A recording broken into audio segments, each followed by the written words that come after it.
My team and I have created over 650 local-based landing pages for businesses all over the world this year, and we found a really easy way to research keywords for local SEO. And I'm going to show you how to do that, right? So this is my workflow. I usually have Hrefs open, and then I sometimes have another keyword research tool open like Keyword Hero, and I have our topical authority map open. It's kind of like a whiteboard, and I kind of map out all the pages that I need to have.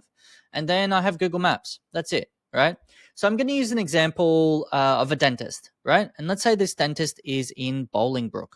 And so theoretically, you would have already had pages for that dentist in Bolingbrook. So we're going to say like dentist Bolingbrook. And let's say that I've already got a page for it. Let's just assume all this. And so therefore, let's say, for example, I've got heaps of pages around Bolingbrook. I've got main commercial pages. I've got like another topic around implants and implants pages. And I've like kind of exhausted it. I'm like, oh, we're only getting 10 leads a month or whatever, or 10 bookings a month through SEO. We really need to get more, right? Which is the case for a lot of businesses. And so the idea here is you'd want to expand your reach, like expand the number of pages that you're ranking for that have really high intent. Like someone coming to Dentist Bolingbrook probably has massive intent that they're ready to book something right now. And same is true for outer suburbs outside of Bolingbrook. So let's say, for example, and this applies to like dentists, lawyers, plumbers, local businesses, finance consultants, like all this kind of stuff. And it also applies to like people like immigration lawyers and stuff who serve people on the other side of the country. Same thing. You do the same thing. You build out local based landing pages in major cities, then go down more granular into towns and stuff. So let me show you how.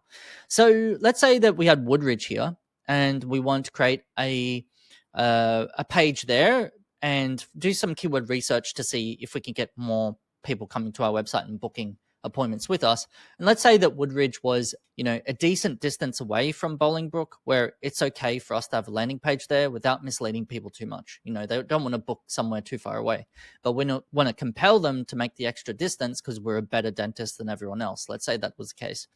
So we're just going to go to Hrefs, go to Keyword Explorer. We might filter the United States. We might say dentist Bolingbrook. Not Bolingbrook. What am I saying? What was it? Woodridge? Woodridge, right? At the same time, I might just, for the sake of transparency, have it here as well. So dentist Woodridge. Okay, Woodridge, right? Let's say that there was a Woodridge in the United States and one in the United Kingdom. Now, if that were the case, I would be looking for one that says like IL or Illinois, because the one in the US is in Illinois. So that sometimes happens when you're doing local SEO research, is that you'll have multiple locations with the same name in different parts of the world. So you need to be very clear about that. So I might say, okay, it's only like 10 people searching a month. There's 70 people in Australia. So maybe there's one in Australia called Woodridge, right?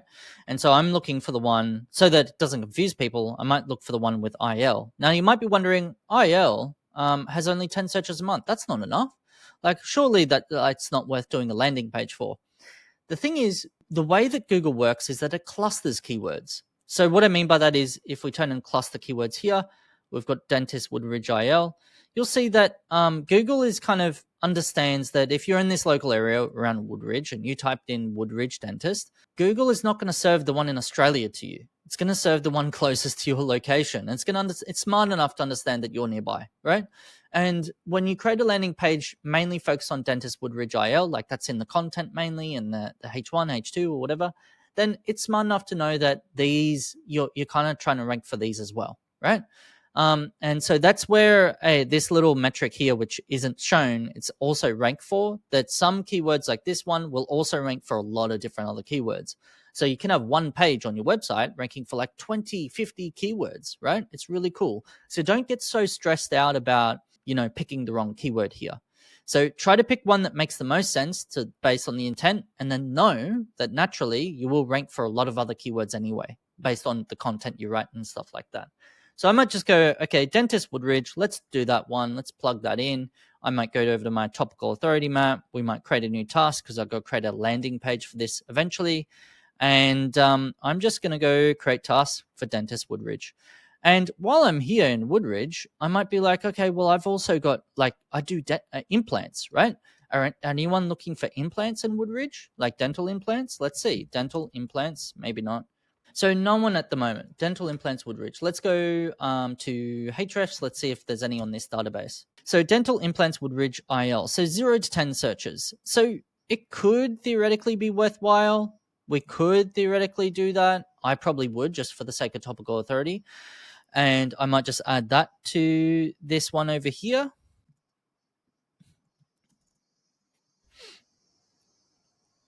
And the thing is, you might be wondering, like, there's only a few people searching for these keywords every month. Is it even worth creating a page?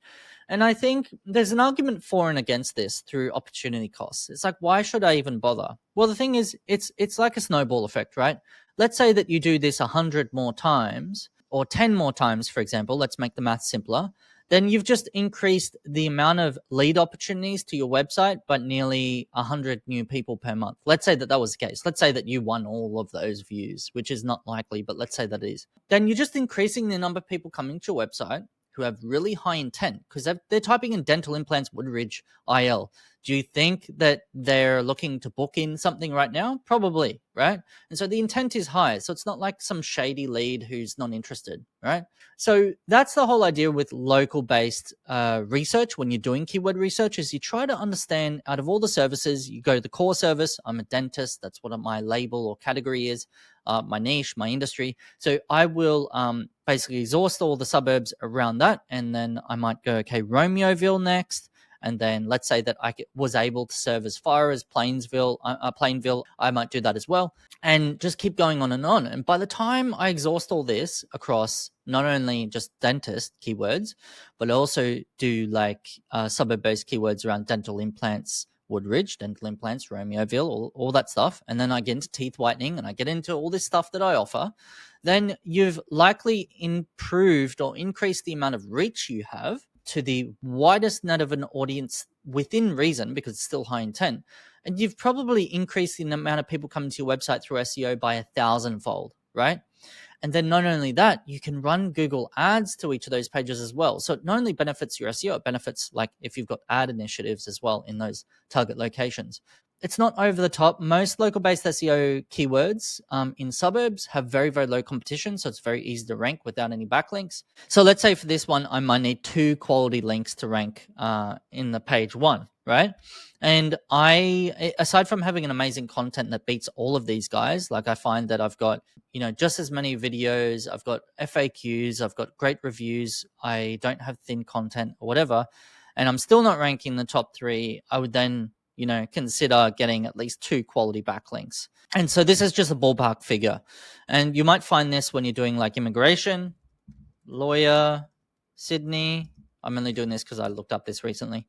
So you might find that these guys down here, the top ranking one, not in the local pack, I'm just talking about organic search results.